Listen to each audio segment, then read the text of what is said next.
الحمد للہ وکفا والصلاة والسلام علی عباده الذین اصطفى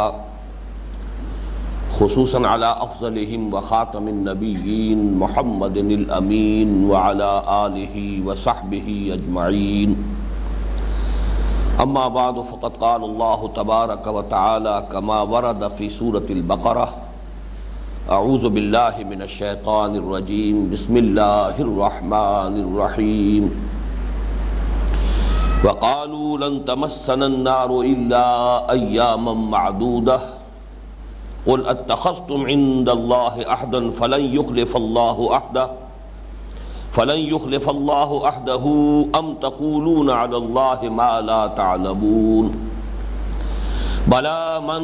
كسب سيئة وأحاطت به خطيئته فأولئك أصحاب النار هم فيها خالدون والذین آمنوا وعملوا الصالحات اولئک اصحاب الجنہ هم فیہا خالدون وَإِذْ أَخَذْنَا مِيثَاقَ بَنِي إِسْرَائِيلَ لَا تَعْبُدُونَ إِلَّا اللَّهَ وَبِالْوَالِدَيْنِ إِحْسَانًا وَذِي الْقُرْبَى وَالْيَتَامَى وَالْمَسَاكِينِ وَقُولُوا لِلنَّاسِ حُسْنًا وَأَقِيمُوا الصَّلَاةَ وَآتُوا الزَّكَاةَ ثم تولیتم الا قلیلا منکم وانتم معرضون وَإِذْ أَخَذْنَا مِيثَاقَكُمْ لَا تَسْفِكُونَ دِمَاءَكُمْ وَلَا تُخْرِجُونَ أَنفُسَكُمْ مِنْ دِيَارِكُمْ ثُمَّ أَقْرَرْتُمْ وَأَنْتُمْ تَشْهَدُونَ ثُمَّ أَنْتُمْ هَؤُلَاءِ تَقْتُلُونَ أَنفُسَكُمْ وَتُخْرِجُونَ فَرِيقًا مِنْكُمْ مِنْ دِيَارِهِمْ تَظَاهَرُونَ عَلَيْهِمْ بِالْإِثْمِ وَالْعُدْوَانِ وَإِنْ يَأْتُوكُمْ أُسَارَىٰ تُفَادُوهُمْ وَهُوَ مُحَرَّمٌ عَلَيْكُمْ إِخْرَاجُهُمْ أَفَتُؤْمِنُونَ بِبَعْضِ الْكِتَابِ وَتَكْفُرُونَ بِبَعْضٍ فَمَا جَزَاءُ مَنْ يَفْعَلُ ذَلِكَ مِنْكُمْ إِلَّا خِزْيٌ فِي الْحَيَاةِ الدُّنْيَا وَيَوْمَ الْقِيَامَةِ يُرَدُّونَ إِلَىٰ أَشَدِّ الْعَذَابِ وَمَا اللَّهُ بِغَافِلٍ عَمَّا تَعْمَلُونَ أُولَٰئِكَ الَّذِينَ اشْتَرَوُا الْحَيَاةَ الدُّنْيَا بِالْآخِرَةِ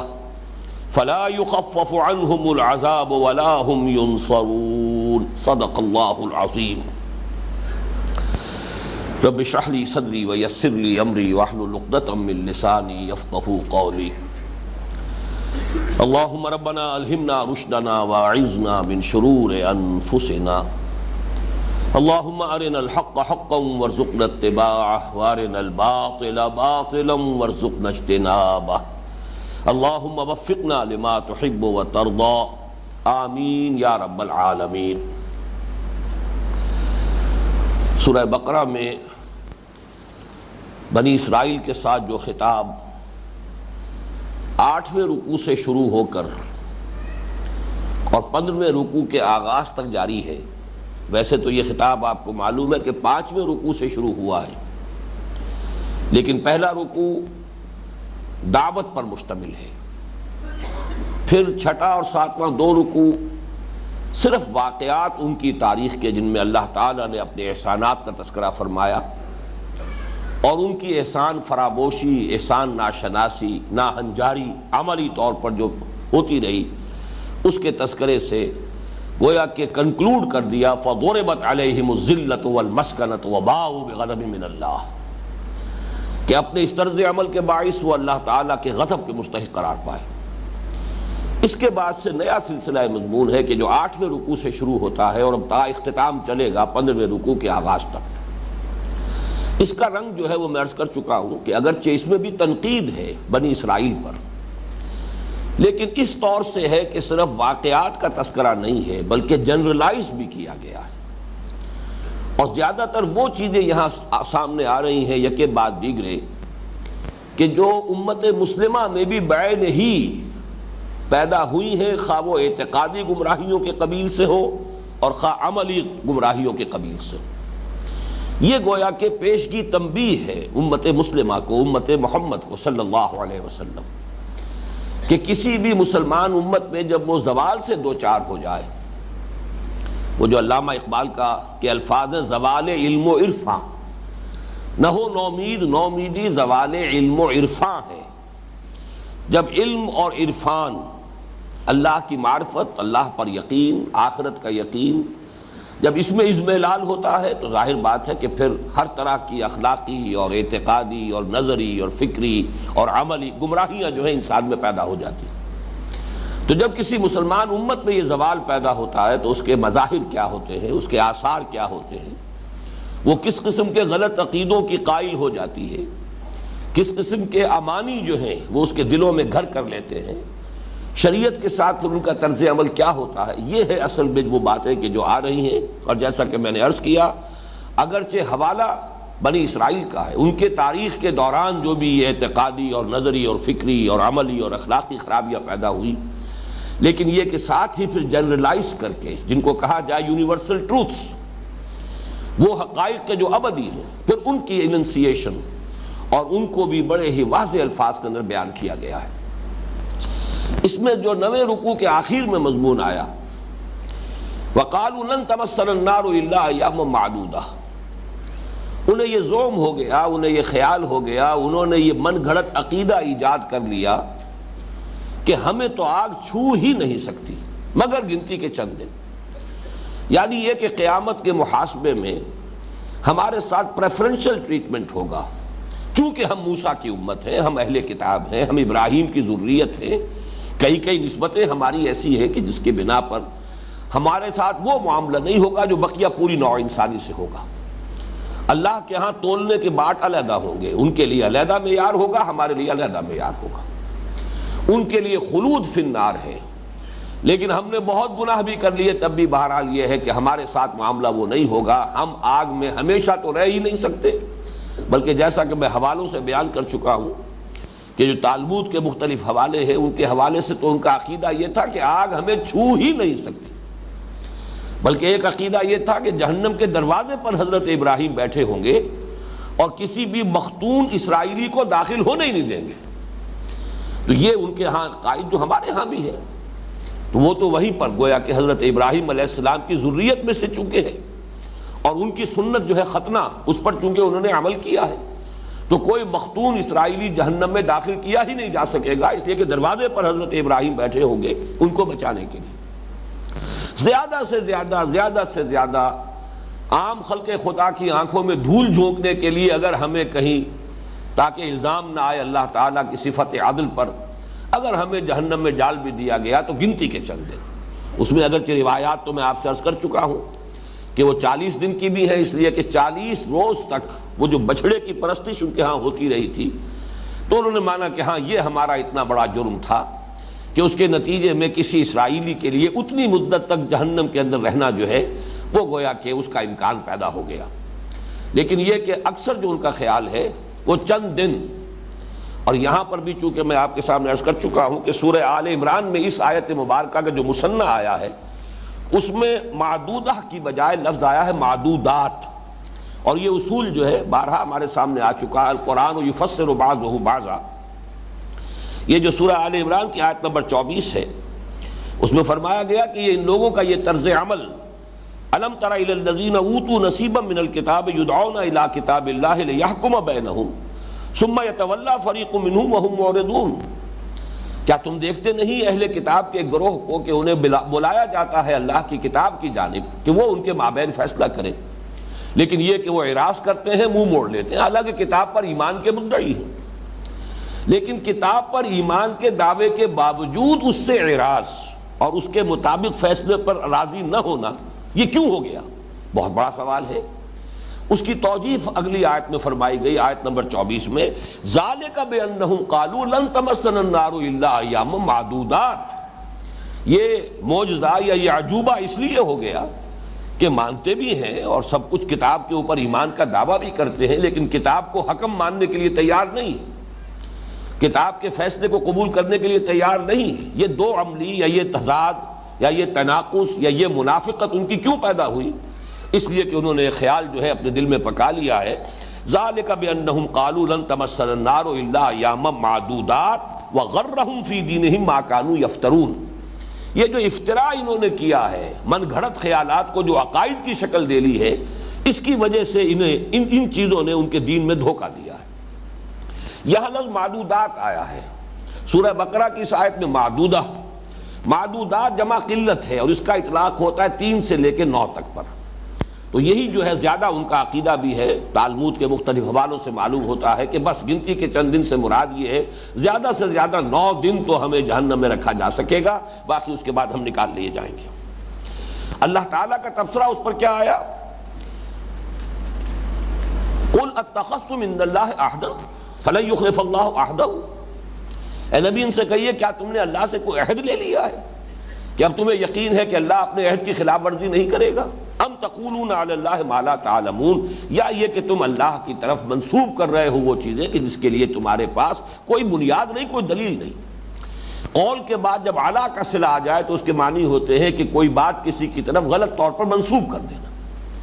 ایک بات آپ نے نہیں کہی ہے لیکن آپ کی جانب منسوب کر کے کہی جا رہی ہے کہ انہوں نے یہ بات کہی ہے، تو یہ گویا کہ قول اعلیٰ ہوگا، کسی پر افتراء بازی کرنا۔ ام تقولون علی اللہ ما لا تعلمون۔ اس کے بعد وہ آیت آئی، بلا من کسب سیئۃ واحاطت بہ خطیئتہ فاولئک اصحاب النار هم فیہا خالدون۔ کیوں نہیں؟ جس کسی نے بھی کمائی جان بوجھ کر ارتکاب کیا ایک ہی بڑے گناہ کا، یہاں چونکہ سیئۃن ہے، تنکیر ہے، نکرہ ہے، نکرہ کے 2 مفہوم لیے جاتے ہیں، ایک تو یہ کہ ایک گناہ،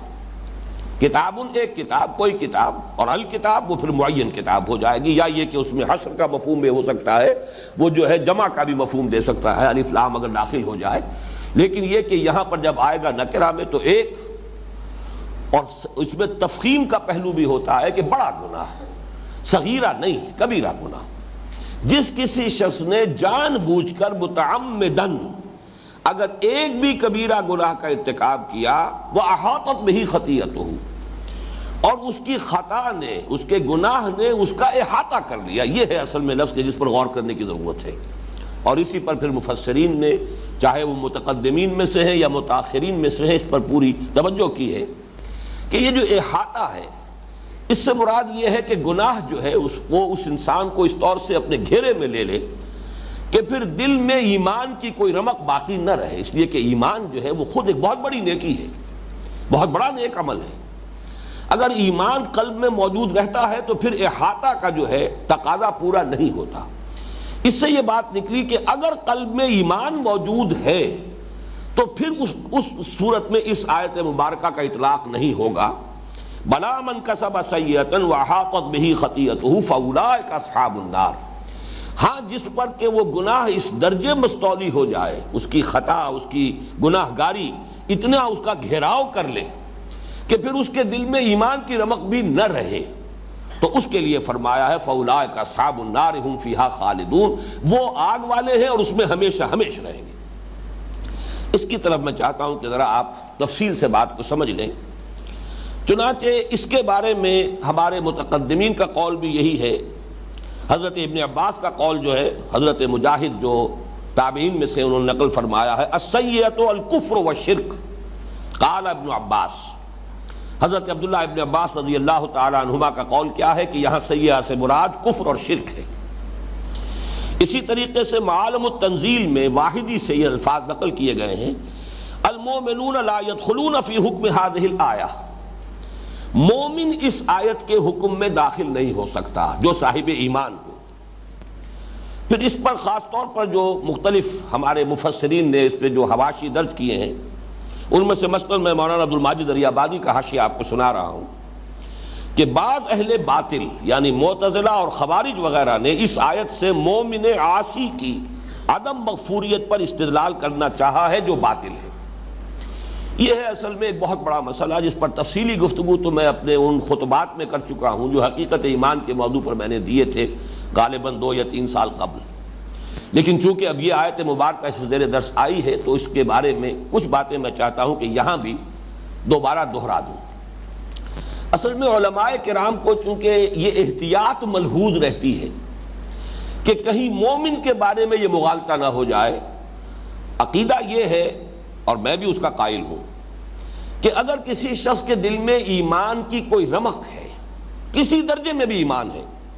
تو پھر وہ اپنے گناہوں کے بقدر سزا پا کر جہنم سے نکال لیا جائے گا اور جنت میں داخل کیا جائے گا، اس لیے کہ ایمان بہت بڑی شے ہے، اس میں کوئی شک نہیں۔ لیکن یہاں اصل جو مغالطہ ہوتا ہے وہ کس بنیاد پر ہے؟ ایک ایمان حقیقی ہے اور ایک ایمان ہے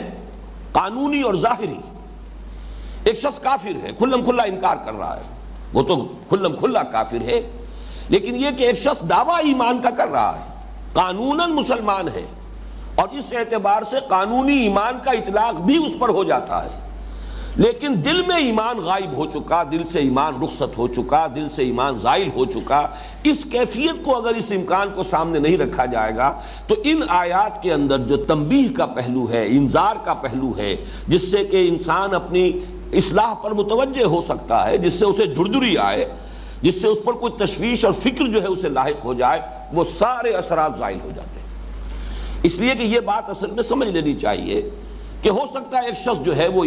صاحب ایمان ہے، لیکن کسی گناہ پر اصرار کرتا ہے، گناہ پر گناہ کیے چلا جاتا ہے، مسلسل فہم کرتا ہے۔ ایک حال ایسا ہو سکتا ہے کہ ایمان اس کے دل سے بالکل زائل ہوتا ہے۔ اس کیفیت کو اگر نہیں تسلیم کریں گے کہ قانوناً تو پھر بھی وہ مسلمان رہے گا، قانوناً وہ مومن شمار کیا جائے گا، لیکن حقیقت کے اعتبار سے کافر ہو چکا۔ اور یہ بات سمجھ میں آتی ہے جب قرآن مجید میں نفاق کے بارے میں جو کچھ فرمایا گیا ہے، سورہ منافقون کی آیت نمبر 3، ذالک بانہم آمنوا ثم کفروا فطبع علی قلوبہم فہم لا یفقہون۔ یہ اس لیے کہ وہ ایمان تو لائے تھے، جیسا کہ میں نے حقیقت نفاق کے اپنے خطبات میں کئی مرتبہ واضح کیا کہ ایک تو نفاق ہوتا تھا شعوری، ایک شخص جان بوجھ کر محض دھوکہ دینے کے لیے ایمان لاتا ہے، جیسے کہ سورہ آل عمران کے اندر اس کا تذکرہ کیا گیا کہ یہود کی ایک سازش تھی، انہوں نے سازش کی کہ صبح کے وقت ایمان لے آؤ، آمنوا بالذی انزل علی الذین آمنوا وجہ النہار واکفروا آخرہ۔ اب صبح کے وقت ایمان لاؤ، ایمان کا اعلان کرو، حضور کی صحبت میں جا کے بیٹھو، دن بھر وہاں رہو، شام کو کہو جی ہم نے تو دیکھ لیا، بہت قریب آ کر کچھ نہیں ہے، دور کے ڈھول سہانے تھے، کوئی حقیقت نہیں ہے، ہم تو واپس اپنے دین میں جا رہے ہیں، کفر کرو اور واپس آ جاؤ، تاکہ یہ اسلام کی اور ایمان کی جو ساکھ بن گئی ہے، جو گڈ ول بن گئی ہے کہ جو ایک مرتبہ چکھ لیتا ہے اس کی لذت اور اس کا ذائقہ، پھر وہ اس کو چھوڑنے کے لیے تیار نہیں ہوتا، یہ جو ساکھ ہے ایمان کی، یہ ختم ہو جاتی۔ اب یہ سازش ہے، جس شخص نے اس ارادے کے تحت کلمہ طیبہ پڑھا ہے، ظاہر بات ہے کہ وہ تو ایک منٹ کے لیے بھی ایمان اسے نصیب نہیں ہوا۔ یا جیسے میں نے مثالیں دی ہیں بارہا کہ ہمارے علم میں آتا رہا، اخبار میں خبریں چھپتی رہیں کہ کوئی ہندو جو ہے وہ مسلمان بن کر پاکستان میں آیا اور کسی سرحدی گاؤں میں کسی مسجد میں سال ہر سال تک امامت کرتا رہا۔ اب ظاہر بات ہے اسے معلوم ہے کہ میں نے اسلام قبول نہیں کیا ہے، چاہے اس نے بھی ختنہ بھی کرائی ہوگی، اس نے داڑھی بھی بڑھائی ہوگی، اس نے نماز بھی سیکھی ہوگی، کچھ بنیادی مسائل بھی سیکھے ہوں گے کہ کوئی پوچھ لے اگر مسئلہ تو جواب بھی دے سکوں، مجھے جا کر وہاں جاسوسی کرنی ہے، لیکن اسے معلوم ہے کہ میں تو ایمان نہیں لایا، میں تو جو تھا وہی ہوں، یہ صرف دھوکہ دینے کے لیے، جاسوسی کے لیے میں نے لبادہ اوڑھا۔ یہ شعوری نفاق ہوا، چاہے وہ چند گھنٹوں کا تھا ان یہودی سازشیوں کا، اور چاہے یہ کئی سال کا تھا اس ہندو جاسوس کا، لیکن یہ شعوری نفاق ہے، اس نے اسلام کا لبادہ صرف دھوکہ دینے کے لیے اوڑھا ہے۔ لیکن ایک نفاق وہ تھا، قرآن مجید بار بار اسی لیے کہتا ہے وَهُمْ لَا يَشْعُرُونَ وَهُمْ لَا يَشْعُرُونَ، یہ جو غیر شعوری نفاق ہے کہ ایک شخص ایمان لایا لیکن اب ایمان کے تقاضے پورا کرنے سے طبیعت گھبرائی اور پسپائی شروع ہو گئی اندر ہی اندر، یہ پسپائی اندر ہی اندر ہو رہی ہے، اور اس کی وجہ سے جو بھی ایمان کی رمق نصیب ہوئی تھی وہ اس کی پونجی ہاتھ سے جاتی رہی، اندر سے وہ چٹا کافر ہو چکا ہے، لیکن اوپر ونیئر لگی ہوئی ہے، وہ قانونی ایمان کی جو ہے وہ اس کے اوپر شرط پوری ہو رہی ہے، لہذا وہ مسلمان سمجھا جا رہا ہے۔ یہ اگر حقیقت سامنے نہ ہو تو اس آیت کے اندر جو ہمارے لیے ایک انذار کا پہلو ہے وہ در حقیقت وہ سرے سے پھر ہمارے اندر کوئی اس کی وجہ سے تشویش پیدا ہوگی ہی نہیں کہ اعمال کی وجہ سے بھی ایسا ہو سکتا ہے کہ انسان جو ہے، اور اعمال بھی بہت سے اعمال نہیں، ایک کبیرہ گناہ بھی اگر اس کے اوپر مداومت ہے، اس پر تسلسل ہے، اسی پر ڈیرا لگا لیا گیا ہے، اسی پر انسان جو ہے اوڑھنا بچھونا بنا کر بیٹھ گیا ہے، تو ایک گناہ بھی انسان کے ایمان کو ختم کر کے اسے کفر کے حکم میں داخل کر سکتا ہے، چاہے قانونی اعتبار سے وہ مسلمان تسلیم کیا جا رہا ہو، جیسے کہ عبداللہ ابن ابی بھی آخری وقت تک قانونی طور پر مسلمان سمجھا گیا۔ اچھا، یہ جو منافقین کا تھا ایمان سے کفر کی طرف جانا، سورہ نساء کی بعض آیات سے جو بڑی خوبصورت اس کی تفصیل سامنے آتی ہے، وہ ایک دم نہیں ہو جاتا، بلکہ ایک شخص جب ایمان کی طرف بڑھتا ہے، پھر ایمان کے تقاضوں کو دیکھ کر گھبراتا ہے، پیچھے ہٹتا ہے، پھر وہ کسی وقت پھر طبیعت کے اندر آتا ہے، حضور کی صحبت میں بیٹھا ہے، کچھ قرآن پڑھا ہے، پھر طبیعت میں ایمان کی طرف جو ہے وہ میلان پیدا ہوا، پھر کچھ آگے چلا، پھر جب کوئی تقاضا مشکل آ گیا پھر پسپائی ہوئی۔ تو یہ جیسے ڈوبنے والا آدمی، ایک مرتبہ میں نے مثال دی تھی کہ کوئی شخص جب ڈوب رہا ہوتا تو ایک دم تہ میں نہیں بیٹھ جاتا، ڈبکیاں لگاتا ہے، نیچے گیا پھر اوپر آیا، پھر نیچے گیا پھر اوپر آیا، اور بین ہی وہی نقشہ جو ہے کھینچا گیا ہے سورہ نساء کی اس آیت میں، ان الذین آمنوا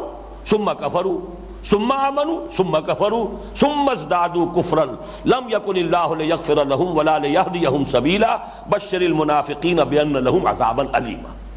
وہ لوگ جو ایمان لائے پھر انہوں نے کفر کیا، پھر ایمان لائے پھر کفر کیا، پھر کفر میں بڑھتے چلے گئے، جیسے کہ وہ ڈبکیاں لینے والا شخص ایک دفعہ نیچے گیا پھر اوپر آیا، پھر نیچے گیا پھر اوپر آیا، پھر جو گیا سو گیا، پھر وہ جا کر جو ہے تہ میں بیٹھ گیا۔ بعین ہی یہی معنوی سطح پر ہوتا ہے ایمان، پھر ایمان کے بعد کفر، کعبہ مجھے روکے ہے تو کھینچے ہے مجھے کفر، ایمان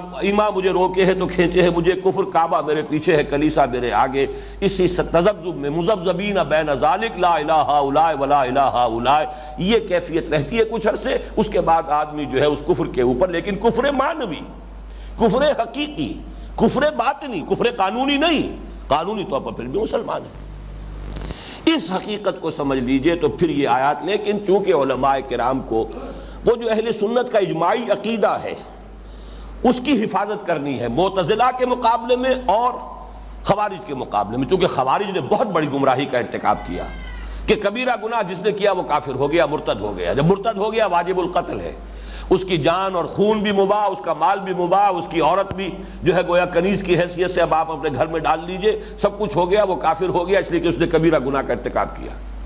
یہ بہت بڑی گمراہی تھی اور تاریخ اسلام میں سب سے بڑی عظیم گمراہی یہی ہوئی۔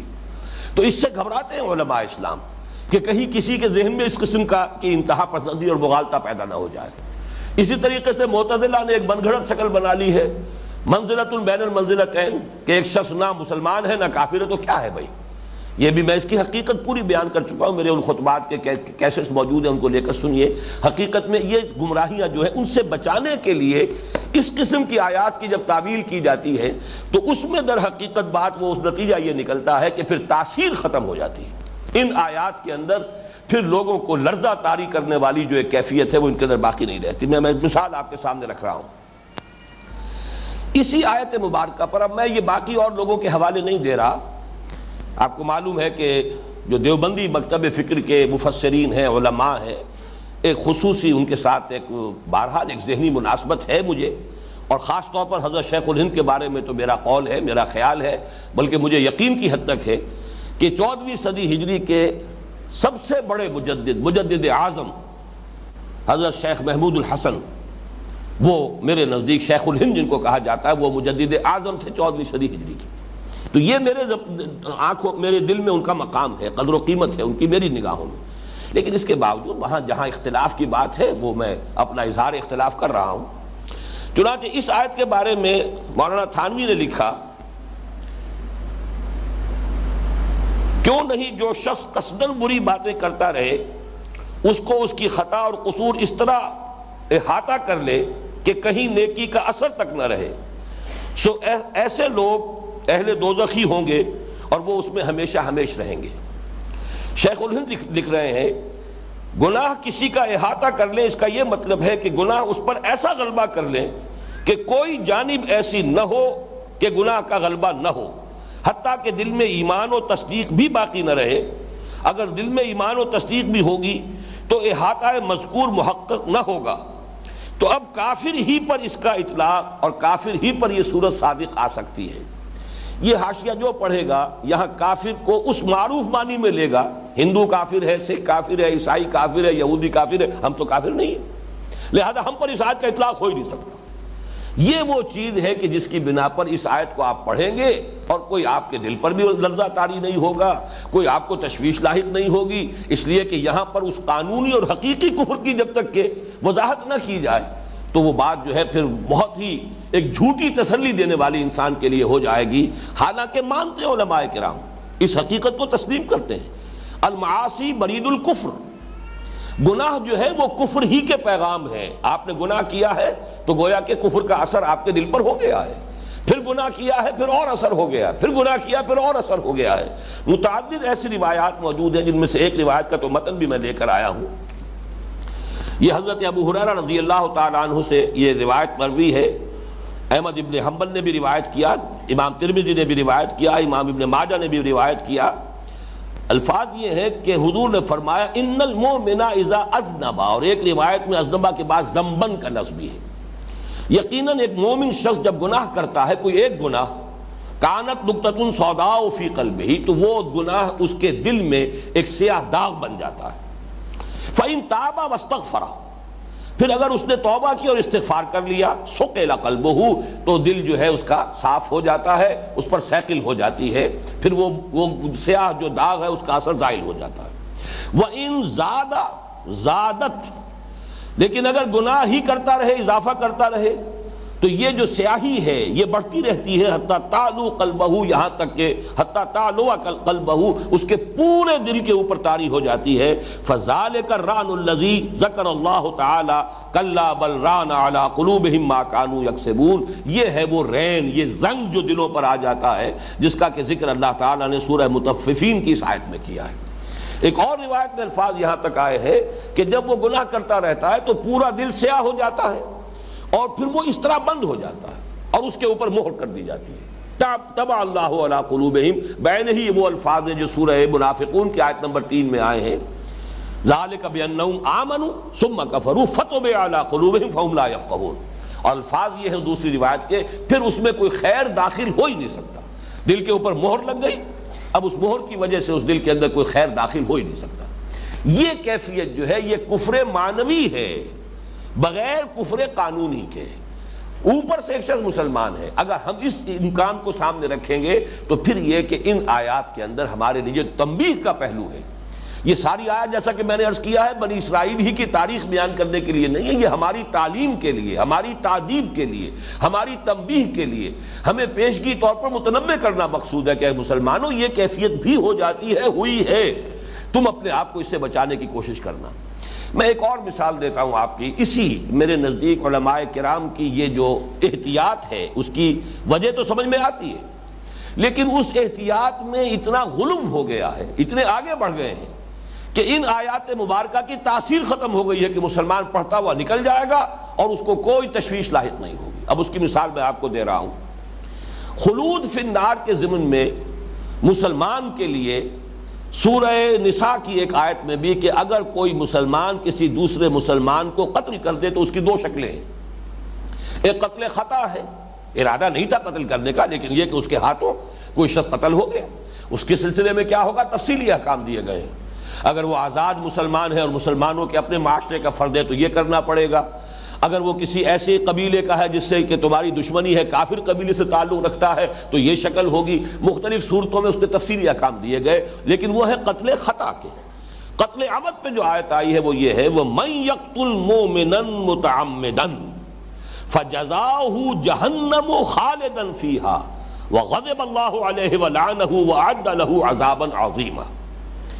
اس کا جو ترجمہ کیا ہے مولانا مفتی محمد شفیع صاحب نے رحمہ اللہ،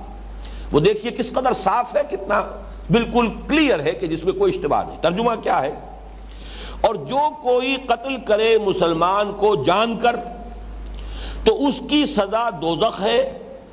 پڑا رہے گا اسی میں، اور اللہ کا اس پر غضب ہوا اور اس کو لعنت کی اور اس کے واسطے تیار کیا بڑا عذاب. گویا کہ صحیح ترجمہ ہے یہ کہ اس کے لیے خلود کا معاملہ ہے، خالدن فیہا، اس میں وہ ہمیشہ ہمیش رہے گا، اسی میں پڑا رہے گا، اس لیے کہ اس نے ایک مومن کو جان بوجھ کر قتل کیا. لیکن اب نوٹ جب کر رہے ہیں، نوٹ کرنے میں بریکٹس میں اضافے کر کے حاشیے کے اندر وہ اضافے کر دیے کہ جس سے وہ ساری تاثیر ختم ہو جاتی. اب وہ آپ سن لیجئے. اور جو شخص کسی مسلمان کو قصداً قتل کر ڈالے تو اس کی اصلی سزا تو جہنم میں اس طرح رہنا ہے کہ ہمیشہ ہمیشہ اسی میں رہے گا. لیکن اللہ تعالیٰ کا فضل ہے کہ یہ اصلی سزا جاری نہ ہوگی، بلکہ ایمان کی برکت سے آخر نجات ہو جائے گی، اور اس پر ایک میعاد معین تک کے واسطے اللہ تعالیٰ غضبناک ہوں گے اور اس کو اپنی رحمت خاصہ سے دور کریں گے اور اس کے لیے بڑی سزا یعنی دوزخ کا سامان کریں گے۔ اس کے اندر اضافے کر کے وہ جو معتزلہ اور خوارج کے نقطۂ نظر سے بچنے کی کوشش میں جو صورت بنائی ہے، اس کا نتیجہ یہ ہے کہ اب کسی مسلمان کے لیے اس میں وہ تنبیہ والا پہلو، وہ تاثیر والی بات جو ہے باقی نہیں رہی۔ اس چیز کو میں چاہتا ہوں کہ اچھی طرح سمجھ لیا جائے، اور وہ اس لیے کہ میں بھی تسلیم کرتا ہوں اگر دل میں ایمان ہے، لیکن دل کا ایمان، قانونی ایمان نہیں۔ قانونی ایمان تو منافق بھی ہر شخص کو قانونی مومن تھا۔ قرآن مجید میں کوئی آیت نہیں ہے کہ جس میں منافقین کو یا ایھا الذین نافقوا یا ایھا المنافقون سے خطاب کیا گیا۔ تمام منافقوں سے جو باتیں ہوئی یا ایھا الذین آمنوا سے ہوئی، اس لیے کہ ظاہر بات ہے قانوناً وہ بھی مسلمان ہے، وہ مومن ہے، کلمہ پڑھتے ہیں، حضور کے پیچھے نمازیں پڑھتے تھے، بلکہ 7 جنگوں میں بھی چلے جاتے تھے، چاہے جا کر وہاں فتنہ پردازی کرے، عین وقت پر 300 نکل آئے۔ لیکن یہ کہ اور دوسرے معاملات کے اندر جو ہے ان کی جو بھی ریشہ دوانیاں رہی ہیں سب کو معلوم ہے، قانوناً تو مسلمان تھے۔ عبداللہ ابن ابی بھی مرا ہے تو اس کی نماز جنازہ حضور نے پڑھی ہے۔ اپنا کرتا مبارک جو ہے، چونکہ اس کے بیٹے جو ہے، اس کے صاحبزادے وہ ایک سچے مومن تھے، عبداللہ ابن ابی، ان کی فرمائش پر حضور نے اپنا کرتا اتار کر دیا کفن کے لیے۔ حضرت عمر جب کچھ اس پر انہوں نے کہا حضور کیا کر رہے ہیں آپ، ایک منافق کے لیے آپ اپنا کرتا عطا فرما رہے ہیں۔ آپ نے فرمایا کہ اے عمر، میرا کرتا اسے اللہ کے عذاب سے بچا نہیں سکتا، لیکن یہ نوجوان جو مومن ہے، خالص مومن ہے، اس کی ایک فرمائش ہے، اس کی ایک خواہش ہے، میں پوری کر رہا ہوں، لیکن میرا کرتا اسے اللہ کے عذاب سے بچا نہیں سکتا۔ تو ان حقائق کو سامنے رکھنے کی ضرورت ہے۔ بلا من کسب سیئۃ، یقیناً آیت کا مفہوم یہی ہے، جس شخص نے ایک گناہ کبیرہ بھی جان بوجھ کر اس کا ارتکاب کیا، پھر اس پر مداومت کرتا رہا یہاں تک کہ اس گناہ نے اس کا احاطہ کر لیا، اور یقیناً اس کے معنی یہ ہے کہ ایمان حقیقی بھی اس سے زائل ہو گیا، اس لیے کہ گناہ کا اثر یہ ہوتا ہے۔ یہی وجہ ہے کہ توبہ کا لفظ جہاں آیا سورۃ الفرقان میں، وہ ہمارے منتخب نصاب میں داخل ہے، وہاں آمنہ کا لفظ آیا۔ جب انسان توبہ کرتا ہے حقیقت میں تو اثر نو ایمان لاتا ہے۔ الا من تاب وآمن وعمل عملا صالحا فاولئک یبدل اللہ سیئاتہم حسنات وکان اللہ غفورا رحیما۔ جو شخص توبہ کرتا ہے پھر ایمان لاتا ہے، جیسے کہ ایک حدیث میں آیا ہے، جب انسان گناہ کا ارتکاب کرتا ہے ایمان اس کے دل سے نکل کر اس کے سر کے اوپر چکر لگاتا ہے۔ اگر توبہ کرتا ہے تو لوٹ آتا ہے، دل میں داخل ہو جاتا ہے، اگر توبہ نہیں کرتا رخصت ہو جاتا ہے۔ لیکن یہ سارا معاملہ ایمان حقیقی، قلبی ایمان والا یہ جو معاملہ ہے، یہ قانونی ایمان، چاہے زانی ہو، چاہے شرابی ہو، چاہے چور ہو، چاہے ڈاکو ہو، وہ پہلے بھی مسلمان ہے، بعد میں بھی مسلمان ہے، قانوناً وہ مسلمان رہتا ہے۔ گناہ کبیرہ کے ارتکاب سے کوئی شخص کافر نہیں ہو جاتا، مرتد نہیں ہو جاتا، قانونی اسلام اس کا برقرار رہے گا۔ البتہ حقیقی ایمان کا معاملہ اور ہے، اور یہ کہ اگر حقیقتاً ایمان زائل ہو چکا ہو، مانن انسان کافر ہو چکا ہو، جیسے کوئی منافق، یا یہ کہ چاہے وہ اپنے نفاق پر شعوری طور پر متنبع نہیں ہے، خود نہیں جانتا اپنے آپ کو کہ میں منافق ہوں، تب بھی اگر گناہ کا احاطہ ایسا ہو گیا ہے کہ جس سے ایمان قلبی جو ہے وہ زائل ہو گیا ہے، تو اس پر اس آیت کا اطلاق ہوگا، چاہے ظاہری اعتبار سے دنیا میں وہ مسلمان سمجھا جا رہا ہو اور اسے اپنا گمان ہو۔ وَزَعَمَ أَنَّهُ مُسْلِمٌ۔ نفاق کے بارے میں حدیث آئی ہے کہ جس میں یہ 4 صفات ہیں یا 3 صفات غالباً، اس حدیث کے اندر الفاظ یہ آئے ہیں کہ چاہے وہ جب وہ بولے جھوٹ بولے، جب اس کے پاس امانت رکھائی جائے خیانت کرے، جب وعدہ کرے خلاف ورزی کرے، تو وہ مومن ہے، وہ منافق ہے۔ وَإِن صَامَ وَصَلَّى وَزَعَمَ أَنَّهُ مُسْلِمٌ یا انہ مومن، مجھے یاد نہیں آ رہا کہ ان میں سے کون سا لفظ ہے، چاہے وہ نماز پڑھتا ہو، روزہ رکھتا ہو اور اپنے آپ کو مسلم و مومن سمجھتا ہو۔ ایک شخص سمجھ رہا ہے اپنے آپ کو مسلم و مومن، لیکن یہ کہ حقیقت کے اعتبار سے وہ کافر ہو چکا ہے، منافق ہے۔ اس کو ذہن میں رکھیے تو پھر یہ آیت مبارکہ ہمارے لیے ایک بہت بڑی تنبیہ، ہمیں ہر وقت متنبہ کرنے کے لیے اس کی تاثیر جو ہے وہ بہت ہی، میں سمجھتا ہوں کہ قیمتی تاثیر ہے۔ بلا من کسب سیئۃ واحاطت بہ خطیئتہ فاولئک اصحاب النار هم فیہا خالدون والذین آمنوا وعملوا الصالحات، اور وہ لوگ جو ایمان لائے اور جنہوں نے نیک عمل کیے، اولئک اصحاب الجنہ، وہ جنت والے ہیں، ہم فیہا خالدون، وہ اس میں رہیں گے ہمیشہ ہمیشہ۔ اب یہ در حقیقت وہی مضمون ہے جو اسی سورہ مبارکہ کی آیت نمبر 62 میں آ چکا ہے۔ میں نے عرض کیا تھا 8ویں رکوع سے جو مضمون شروع ہوا ہے، پہلی آیت یہی تھی، ان الذین آمنوا والذین ہادوا والصابئین والنصارى من آمن باللہ والیوم الآخر وعمل صالحا فلہم اجرہم عند ربہم ولا خوف علیہم ولا ہم یحزنون۔ وہی قانون جو 8ویں رکوع کے شروع میں آیا تھا، اسی قانون کو 9ویں رکوع کے اختتام پر پھر اس آیت کے اندر لے آیا گیا کہ یہ اچھی طرح سمجھ لو، کوئی گروہی نسبت کسی امت میں ہونا، کسی قوم میں ہونا، کسی کی ذریت میں ہونا، کسی کے ساتھ نسلی تعلق ہونا، یہ آخرت میں جو ہے یہ کوئی فیصلہ کن شے نہیں ہے، فیصلہ کن شے ہے ایمان اور عمل صالح۔ اب آگے چلیے، وَإِذْ أَخَذْنَا مِيثَاقَ بَنِي اسرائیل۔ اب اس رکوع میں 10ویں رکوع میں بہت اس اعتبار سے کہ صرف 4 آیات پر مشتمل ہے، 2 مرتبہ میثاق کا ذکر ہو رہا ہے جو بنی اسرائیل سے اللہ تعالیٰ نے لیا، اگرچہ یہ ذکر اس سے پہلے بھی آ چکا ہے آیت نمبر 63 میں،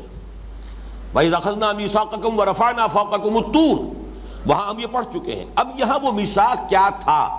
اس کو 2 حصوں میں تقسیم کر کے یہاں بیان کیا جا رہا ہے۔ پہلا میثاق جس کا تذکرہ ہو رہا ہے یہ کل دین کی حقیقت کو سموئے ہوئے ہے۔ یہ یوں سمجھیے کہ جیسے حضرت عبداللہ ابن عباس رضی اللہ تعالیٰ عنہما کا قول ہے کہ سورہ بنی اسرائیل کے جو 2 رکوع ہیں، تیسرا اور چوتھا، وہ تورات کے 10 کمانڈمنٹس جو ہیں، احکام 10 کی قرآنی تعبیر ہے، وہی جو احکام دیے گئے تھے تورات میں، جو بنیاد ہے شریعت کے، اگرچہ شریعت میں آ کے تفصیل میں فرق ہو گیا ہے شریعت موسوی میں اور شریعت محمدی میں علی صاحب الصلاۃ والسلام، لیکن یہ کہ اصل اور بنیاد تو ایک ہی ہے۔ تو وہ در حقیقت فنڈامنٹلز جو ہیں وہ دیے گئے ہیں وہاں 2 رکوعوں میں، سورہ انعام میں 1 رکوع میں، اور یہاں پر وہ دیے جا رہے ہیں چند الفاظ کے اندر کہ وہ اصل فنڈامنٹلز کیا ہیں، شریعت موسوی اور شریعت محمدی علی صاحب الصلاۃ والسلام، ان دونوں کے اصل اصول اور مبادی کیا ہے۔ وہ تو ہے ایک عام میثاق۔ اس کے بعد تذکرہ ہوگا ایک میثاق خاص ہے جو یہود سے لیا گیا، چونکہ خاص طور پر اس کے حوالے سے کسی مسلمان امت میں جو گمراہی پیدا ہوتی ہے، جو بڑے پیمانے پر ہمارے اندر پیدا ہوئی ہے، آج شاید ہی کوئی مسلمان ہو، میں دعوے سے کہتا ہوں، جو اس گمراہی سے بچا ہوا،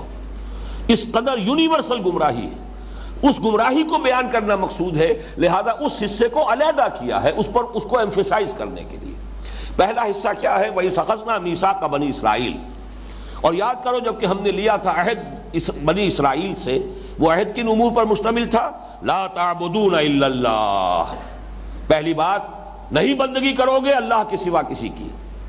یہاں نوٹ کیجئے کہ اگرچہ یہ فعل مضارع ہے اور یہ انشائیہ نہیں ہے، خبریہ کلام ہے، تم نہیں بندگی کرو گے اللہ کے سوا کسی کی، لیکن اس سے مراد امر ہے، اور بسا اوقات یہ جو اخبار کی شکل ہوتی ہے لیکن مقصود اس سے امر ہوتا ہے، اس میں نہایت ایمفیسس بڑھ جاتا ہے، زور بڑھ جاتا ہے۔ آپ کسی سے کہتے ہیں ڈو اٹ، یہ فعل امر ہے، یو ول ڈو اٹ، اب اس میں جو زور ہے وہ ڈو اٹ میں نہیں ہے، you will do it, you have to do it, یہ جو انداز ہے یہ در حقیقت زور دینے کے لیے۔ تو فرمایا پہلی بات نہایت زور دے کر، لا تعبدون الا اللہ، ہرگز نہیں پوجو گے اللہ کے سوا کسی کو، نہیں بندگی اور پرستش کرو گے اللہ کے سوا کسی کی۔ نمبر 2 وبالوالدین احسان۔ آپ دیکھیے سورہ بنی اسرائیل کا جو میں نے حوالہ دیا تھا، وہاں 3 رکوع کی پہلی آیت کیا ہے؟ وَقَضَىٰ رَبُّكَ أَلَّا تَعْبُدُوا إِلَّا إِيَّاهُ وَبِالْوَالِدَيْنِ إِحْسَانًا، پھر وہاں تفصیل آئی ہے بالوالدین احسانہ کے ساتھ، بہت ہی وضاحت کے ساتھ گفتگو ہوئی ہے۔ یہاں چونکہ بڑے اختصار کے ساتھ، یوں سمجھیے کہ ایک ہی آیت میں در حقیقت وہ پورے دین کا لب لباب، جو بھی شریعت کے اصول اور مبادی ایک آیت میں لائے جا رہے ہیں، وہاں 2 رکوعوں میں ہے، سورہ انعام میں 1 رکوع میں ہے، لیکن یہاں ایک آیت میں ہے۔ یہی قرآن مجید کا اسلوب ہے کہ کہیں ایک بات جو ہے انتہائی مخفف کر کے اور مختصر کر کے اور اس کو سمو دیا جاتا ہے چند الفاظ میں، جیسے کہ دریا کو ہم کہتے ہیں محاورے میں کہ کوزے میں بند کر دیا گیا، کہیں اسی کی شرح و بست ہے، اس کو پھیلایا جا رہا ہے، اسی کا سمجھیے کہ مطول ورشن ہے، اور کہیں اس کا انتہائی اختصار کے ساتھ ہے۔ تو اختصار کی انتہائی مثال یہ ہے، وَإِذْ أَخَذْنَا مِيثَاقَ بَنِي إِسْرَائِيلَ لَا تَعْبُدُونَ إِلَّا اللَّهَ وَبِالْوَالِدَيْنِ إِحْسَانًا، والدین کے ساتھ حسن سلوک، نیک سلوک، ان کی خدمت، ان کی دلجوئی، ان کا ادب۔ فَلَا تَقُلْ لَهُمَا أُفٍّ وَلَا تَنْهَرْهُمَا وَقُلْ لَهُمَا قَوْلًا كَرِيمًا وَاخْفِضْ لَهُمَا جَنَاحَ الذُّلِّ مِنَ الرَّحْمَةِ وَقُلْ رَبِّ ارْحَمْهُمَا كَمَا رَبَّيَانِي صَغِيرًا۔ یہ چونکہ ہمارے منتخب نصاب میں درس شامل ہے، لہذا تفصیل میں یہاں جانے کی ضرورت نہیں، اسی کے تابع کیا ہے وَذِي الْقُرْبَى وَالْيَتَامَى وَالْمَسَاكِينَ۔ اور یہ کہ یہ نیک سلوک جو ہے یہ صرف والدین کے ساتھ نہیں، والدین تو اولاً اصلاً، اس لیے کہ ان کا تو احسان تم پر اتنا ہے کہ اللہ کے بعد سب سے بڑا احسان تم پر تمہارے والدین کا ہے۔ خالق حقیقی اللہ ہے، لیکن اس دنیا میں تمہاری پیدائش، تمہاری پرورش، اس کا سارا معاملہ جو ہے عالم اسباب میں وہ تو والدین کے ذریعے سے ہوا ہے۔ تمہارا وجود ان کے ذریعے سے ہے، پھر تمہاری پرورش ان کے ذریعے سے ہوئی ہے۔ اس حوالے سے اللہ کے بعد سب سے بڑا احسان والدین کا ہے۔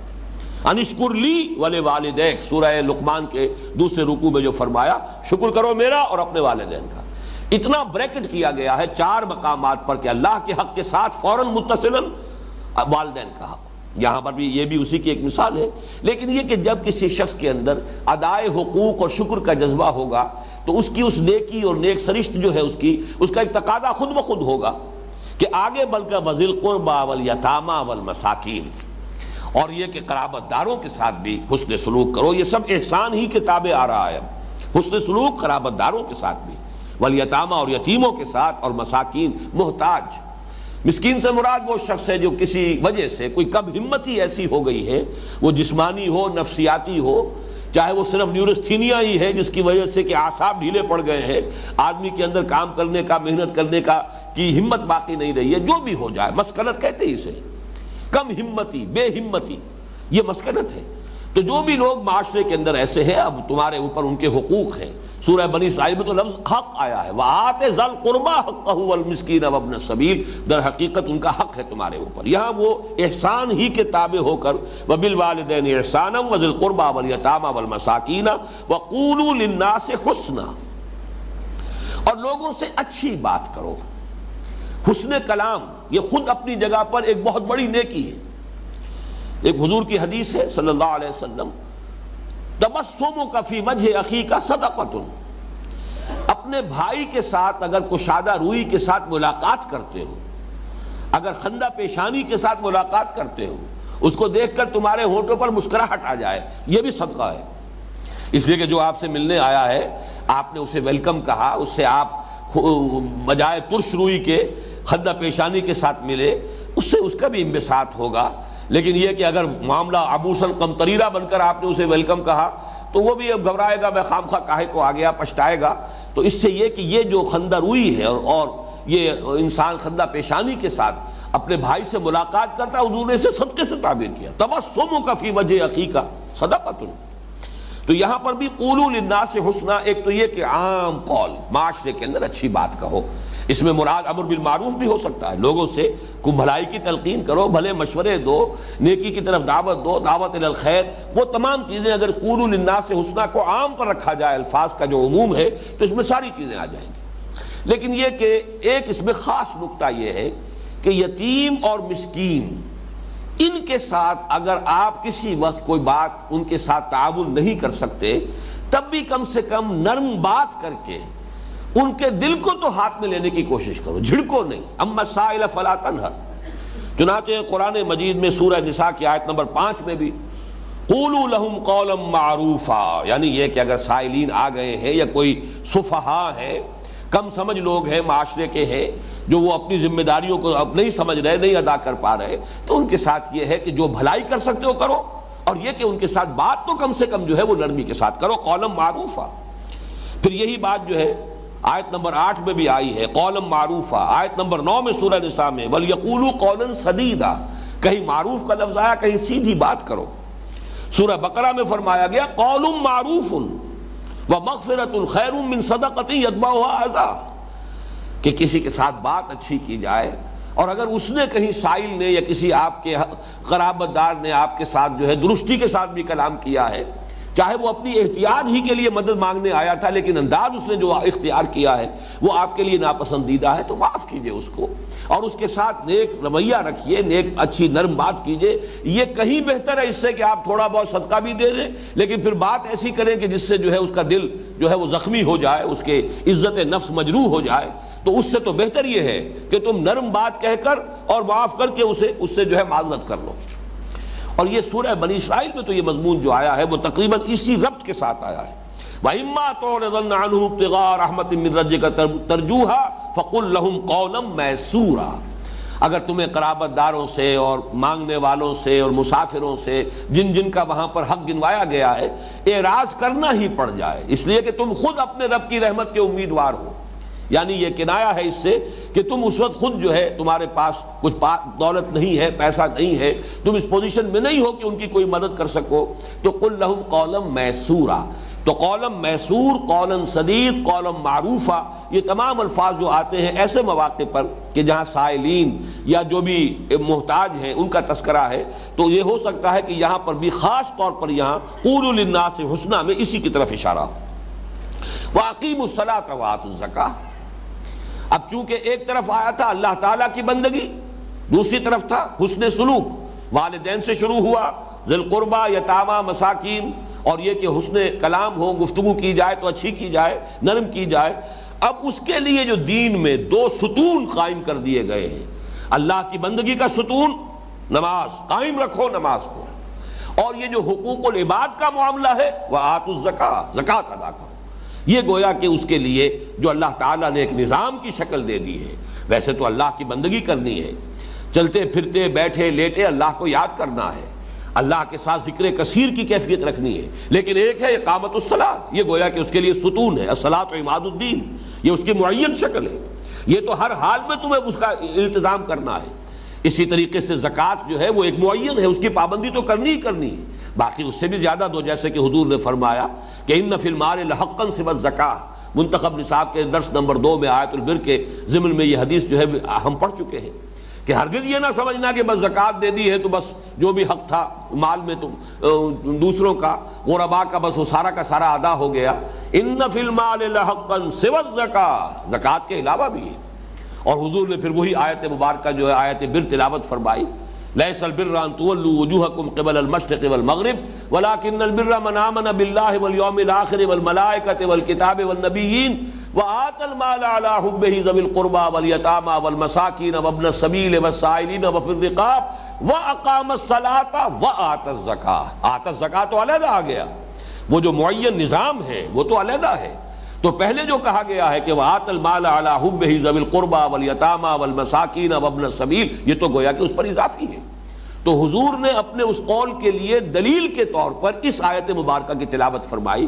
اور آپ کا قول کیا تھا؟ ان فی المال لحقا سوی الزکاۃ، کبھی یہ نہ سمجھنا کہ بس زکوٰۃ اگر ادا کر دی ہے تو سارا حق ادا ہو گیا، یقیناً تمہارے مال میں زکوٰۃ کے علاوہ بھی حق ہے، غرباء کا، محتاجوں کا، محرومین کا، سائلین کا، ذوی القربہ کا، ان کے حقوق جو ہے صرف زکوٰۃ پر آ کر ختم نہیں ہو جاتے۔ یہاں بھی اسی کی مثال ہے، وَأَقِیمُوا الصَّلَاةَ وَآتُوا الزَّکَاةَ ثُمَّ تَوَلَّیْتُمْ إِلَّا قَلِیلًا مِنْکُمْ، یہ تو تم سے عہد لیا گیا تھا، قول و قرار لیا گیا تھا تمہارے ایلڈرز سے، جبکہ کوہ طور ان کے سروں پر معلق کر دیا گیا تھا، تمہارے سرکردہ 70 افراد تھے وہ جو حضرت موسیٰ علیہ السلام کے ساتھ گئے تھے، اور وہاں جب تورات کے وہ شریعت دے کر اور تم سے قول و قرار پختہ لیا گیا تھا، لیکن تمہارا حال یہ رہا ثُمَّ تَوَلَّیْتُمْ إِلَّا قَلِيلًا مِنْکُمْ، پھر تم نے روگردانی کی، پیٹھ موڑ لی، اس عہد کو پورا نہیں کیا، طرح طرح سے بہانے بنا کر اس سے پہلوتہی کی راہ اختیار کی۔ ایک بہانہ تو وہ ہم پڑھ چکے ہیں کہ سبت کا قانون کیسے توڑا تم نے، کہ مچھلی پکڑی تو نہیں ہفتے کے روز، لیکن ہفتے کے روز ساری محنت ہوتی رہی، سارا وقت صرف ہو گیا اسی میں کہ وہ گڑھے کھود کھود کر سمندر کا پانی مچھلیوں سمیت وہ تالاب بنا لیے جائیں تاکہ یہ کہ پھر اتوار کو جا کر پکڑ لیں، تو وہ روح دین ختم، اس لیے کہ وہ تو اس لیے تھا کہ پورا ہفتے کا دن تم صرف کرو اللہ کی یاد میں، عبادت میں، تلاوت میں، تورات کی تلاوت کرو، تعلیم و تعلم کا معاملہ ہو، سمجھنے سمجھانے کا ہو، آپس میں مذاکرہ ہو رہا ہو تورات کا، اللہ کو یاد کرو، نماز پڑھو، اس کے لیے تھا۔ تم نے یہ کیا کہ وہ وقت تو لگا دیا سارا جو ہے اسی دھندے کے اندر، لیکن اپنے دل میں مطمئن یہ کہ ہم نے مچھلی پکڑی نہیں ہے، لہذا گویا کہ قانون شریعت کی ہم نے خلاف ورزی نہیں کی۔ یہ بھی بالکل وہی بات ہے کہ اندر سے وہی دیمک چٹ کر چکی ہے، لیکن اوپر ونیئر لگا ہوا ہے، لکڑی کی ایک تختی سی جو ہے وہ اس نے چھوڑ دی ہے، تاکہ جو ہے گھر والا جو ہے اسے یہ خیال نہ ہو کہ میری چوکھٹ جو ہے وہ ختم ہو گئی، بلکہ دھوکے ہی کے اندر رہے کہ چوکھٹ تو کھڑی ہے، جبکہ حقیقت میں وہ دیمک جو ہے اندر سے اسے کھوکھلا کر چکی۔ تو تم نے بھی شریعت کے ساتھ یہی تم نے مذاق کیا ہے، یہی کھیل کھیلا ہے۔ تو یہاں فرمایا ثم تولیتم الا قلیلا منکم وانتم معرضون، یہ انتم معرضون، تمہارے اندر اعراض، پہلوتہی کرنا، کسی طریقے سے شریعت کی پابندیوں سے اپنے آپ کو بچانا، اس کا رجحان جو ہے نہایت راسخ تھا، پختہ تھا۔ یہ تم نے جو کچھ کیا ہے نیت کے ساتھ کیا، ارادے کے ساتھ کیا، وانتم معرضون، یہ ایسا نہیں ہے کہ مغالطے میں ہوا ہو۔ مغالطے میں، جہالت میں، نادانی میں اگر کوئی گناہ ہو جاتا ہے تو اس کا تو قانون یہ ہے کہ جیسے ہی آدمی کو ہوش آئے فوراً توبہ کرے. تو التائب من الذنب کمن لا ذنب لہ، گناہ سے توبہ کر لینے والا تو ایسا ہے جیسے کہ اس نے کبھی گناہ کیا ہی نہیں تھا. اب آئیے وہ دوسرا جو خاص میثاق ہے جس کے حوالے سے ایک بہت بڑی گمراہی ہے جس کا تذکرہ ہونے والا ہے، اور پھر یہ نوٹ کیجئے گا کہ یہ اصل میں وہ شے ہے کہ جو آج تقریباً ہر مسلمان کی زندگی کے اندر موجود ہے، وہ عملی گمراہی.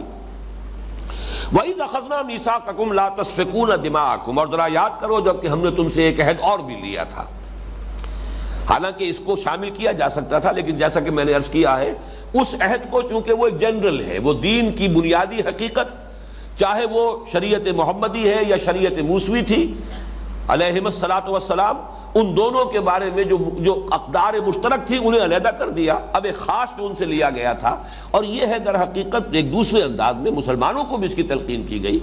بار بار قرآن میں آتا ہے اشداء علی الکفار رحماء بینہم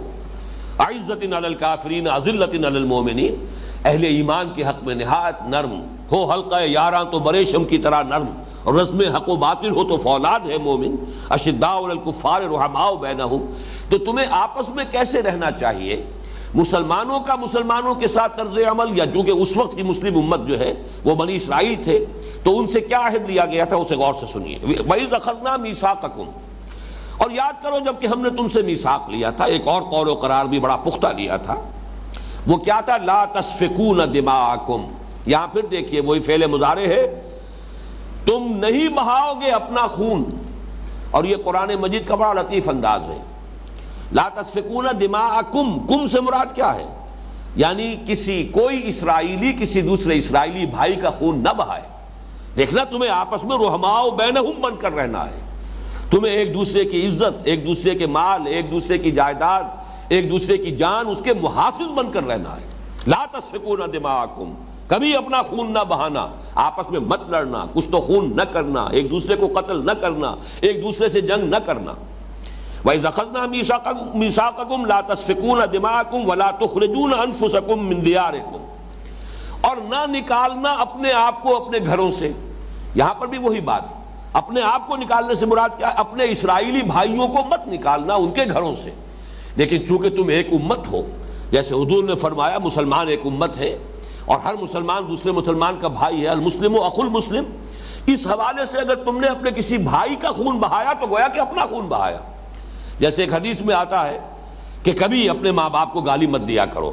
اور کسی نے پوچھا حضور کون ہے جو اپنے ماں باپ کو گالی دے گا؟ آپ نے فرمایا تم اگر کسی کے ماں باپ کو گالی دیتے ہو تو وہ پلٹ کر تمہارے ماں باپ کو گالی دے گا، تو گویا کہ تم نے خود اپنے ماں باپ کو گالی دی. یہ انداز ہے بڑا بلیغ سمجھانے کا. تم نے اگر کسی کی عزت پر حملہ کیا، اپنے مسلمان بھائی کی عزت پر، تو تم نے اصل میں اپنی عزت پر حملہ کیا ہے. تو وہ انداز ہے وَإِذْ أَخَذْنَا مِيثَاقَكُمْ لَا تَسْفِكُونَ دِمَاءَكُمْ، تم ہرگز نہیں بہاؤ گے اپنا خون، یعنی کوئی اسرائیلی دوسرے اسرائیلی کا خون نہیں بہائے گا. وَلَا تُخْرِجُونَ أَنفُسَكُمْ مِنْ دِيَارِكُمْ، اور تم اپنے آپ کو، یعنی کوئی اسرائیلی کسی دوسرے اسرائیلی کو ان کے گھروں سے نہیں نکالے گا، ان کے شہروں سے یا ان کے ملکوں سے ملک بدر نہیں کرے گا. ثُمَّ أَقْرَرْتُمْ وَأَنْتُمْ تَشْهَدُونَ، پھر تم نے اس پر اقرار کیا، مانا، اور تم اس پر پورے طور پر گواہ بنے. تشہدون کے دونوں مفہوم ہو سکتے ہیں کہ گویا کہ جو اس وقت حضور کے زمانے میں اور نزول قرآن کے زمانے میں یہودی موجود تھے کہ تم خود گواہ ہو کہ یہ قول و قرار ہوا تھا، تمہاری تورات کے اندر یہ قول و قرار موجود ہے کہ ہم نے تم سے یہ عہد لیا تھا.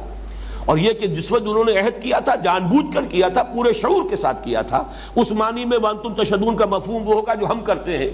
کوئی اقرار نامہ لکھتا ہے تو میں بقائمی ہوش و حواس یہ اقرار کر رہا ہوں، تو یہ گویا کہ وانتم تشہدون میں ادھر اشارہ ہو رہا ہے. تم نے خوب سوچ سمجھ کر اللہ کے ساتھ جو قول و قرار کر رہے تھے اس کی ذمہ داریوں کے پورے شعور کے ساتھ، احساس کے ساتھ تم نے اللہ سے یہ عہد کیا تھا. ثم انتم ہؤلاء، پھر یہ تم ہی لوگ ہو، تقتلون انفسکم، اپنے آپ کو قتل کرتے ہو، یعنی تم باہم ایک دوسرے کا خون بہاتے ہو. تمہارے مابین خانہ جنگیاں ہوتی ہیں، یہودی یہودی کو قتل کرتا ہے، اسرائیلی اسرائیل کو قتل کرتا ہے. وَتُخْرِجُونَ فَرِيقًا مِّنكُم مِّن دِيَارِهِمْ، اور نکالتے ہو اپنے ایک گروہ کو ان کے گھروں سے. اب یہاں پر ذرا وہ کم جو ہے وہ انفسکم کی بجائے فریقم منکم، تم نکالتے ہو اپنے میں سے ایک گروہ کو، ایک جماعت کو ان کے گھروں سے. تظاہرون علیہم بالاسم والعدوان، اور ان کے خلاف جتھا بندی کرتے ہو گناہ کے ساتھ اور زیادتی کے ساتھ۔ اسم کہتے ہیں کسی کی حق تلفی، اور عدوان ہے کسی کے حق پر چھاپا ڈالنا، دست درازی کرنا۔ یہ گویا کہ گناہ کے دو پہلو ہو گئے۔ ایک گناہ وہ ہے جس میں تقصیر کا پہلو ہے، آپ پر کوئی ذمہ داری تھی آپ نے ادا نہیں کی، یہ اسم ہے۔ اور ایک یہ کہ آپ نے کسی کا حق تلف کیا، کسی کے حق پر دست درازی کی ہے، چھینا جھپٹی کی ہے، یہ عدوان ہے۔ تظاہرون علیہم بالاسم والعدوان، تم گناہ اور زیادتی کے ساتھ ایک دوسرے کے خلاف، اپنے ہی گروہوں کے خلاف، اپنے ہی قبائل کے خلاف تم جو ہے جتھا بندی کرتے ہو۔ مظاہرہ جو ہے تظاہرون، یہ در حقیقت اپنی پیٹھوں کو جوڑ لینا۔ کہیں کوئی بڑا سخت مقابلہ ہو جائے تو پیٹھ سے پیٹھ جوڑ کر کھڑے ہو جایا کرتے تھے لوگ، تاکہ ادھر سے حملہ آور آ رہا ہے تو یہ اس سے نمٹ لے گا، ادھر سے آ رہا ہے تو وہ نمٹے گا۔ یہ ہے اصل میں کسی مقصد کے لیے اپنی پیٹھیں جمع کر لینا، جوڑ لینا۔ تو اس طریقے سے تظاہرون، زہر سے تم ایک دوسرے کے خلاف، ایک دوسرے کے اپنی قبائلی جنگوں کے اندر مظاہرہ کرتے تھے اور ان جتھے بندی کرتے تھے ان کے خلاف۔ وَإِن يَأْتُوكُمْ أُسَارَىٰ تُفَادُوهُمْ، اور اگر وہ تمہارے پاس آتے ہیں اسیر ہو کر تو اب فتیہ دے کر چھڑاتے ہو، کیونکہ شریعت موسوی میں یہ تھا کہ اگر کوئی اسرائیلی کسی دوسرے اسرائیلی کو دیکھے کہ وہ کہیں قید ہے تو اس پر لازم ہے کہ فدیہ دے کر چھڑائے۔ یہ بھی شریعت کا حکم ہے۔ اس شریعت کے حکم پر تو بڑی تم پابندی کے ساتھ عمل کرتے ہو، لیکن وہ بھی تو شریعت کا حکم تھا کہ مت ایک دوسرے کو قتل کرو، وہ بھی تو شریعت کا حکم تھا کہ مت ایک دوسرے کو ان کے گھروں سے نکالو۔ وہ دو حکم جو ہے وہ تو تم نے نظر انداز کیے۔ البتہ ایک تیسرا حکم کہ اگر کہیں کسی یہودی کو، اسرائیلی کو تم دیکھ پاؤ کہ وہ اسیر ہے کہیں، اب اسیری ہوا کرتی تھی، کوئی مقروض ہے قرض نہیں ادا کر پایا تو وہ کہیں اسیر ہے تو اس کا قرض ادا کرو، اسے چھڑواؤ، تم پر لازم ہے کیونکہ تمہاری امت کا فرد ہے، لہذا تم فدیہ دے کر چھڑاؤ۔ یا یہ کہ کہیں اسی طریقے سے باہمی خانہ جنگی کے اندر کسی دشمن کے ہتھے چڑھ گیا کوئی اسرائیلی، وہ میں اس کا تاریخی پس منظر بھی آپ کے سامنے عرض کروں گا کہ 3 ادوار کے حوالے سے اس کو سمجھ لیجئے کہ ہوتا کیا تھا۔ پہلی بات یہ کہ حضرت موسیٰ علیہ السلام کے زمانے میں تو آپ کو معلوم ہے کہ کوئی ایک اسرائیلی ریاست قائم نہیں ہوئی، اس لیے کہ جنگ کا موقع جب آیا تھا کورا جواب پوری قوم نے دے دیا۔ 6 لاکھ افراد تھے، حالانکہ ایکسوڈس جو ہے، بک آف ایکسوڈس، کتاب الخروج یا سفر خروج جو تورات کی ہے، اس میں گنتی دے رکھی ہے، 12 قبیلے، اتنے مرد، اتنے عورتیں، اتنے بچے فلاں قبیلے کے، اتنے مرد، اتنی عورتیں، اتنے بچے فلاں قبیلے کے۔ تو 6 لاکھ افراد تھے 12 قبیلوں کے۔ لیکن یہ کہ جب حضرت موسیٰ علیہ السلام نے فرمایا، حکم دیا کہ اب اللہ کا حکم ہے جنگ کرو، پوری قوم نے کورا جواب دیا، فَاذْهَبْ أَنْتَ وَرَبُّكَ فَقَاتِلَا إِنَّا هَاهُنَا قَاعِدُونَ۔ موسیٰ تم جاؤ، تمہارا رب جائے، تم قتال کرو، ہم تو یہیں بیٹھے۔ حضرت موسیٰ علیہ السلام پر شدید بیزاری طاری ہوئی،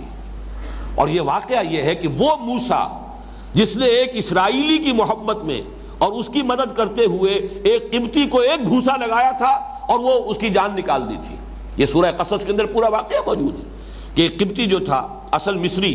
قوم فرعون کا فرد، اور ایک اسرائیلی محکوم فرد، ان دونوں کے درمیان جھگڑا ہو رہا تھا۔ اس اسرائیلی نے استغاثہ کیا، حضرت موسیٰ علیہ السلام سے مدد مانگی، حضرت موسیٰ علیہ السلام نے اس قبطی کو ایک گھوسا لگایا ہے، فقضا علیہ، اس کی جان نکال دی۔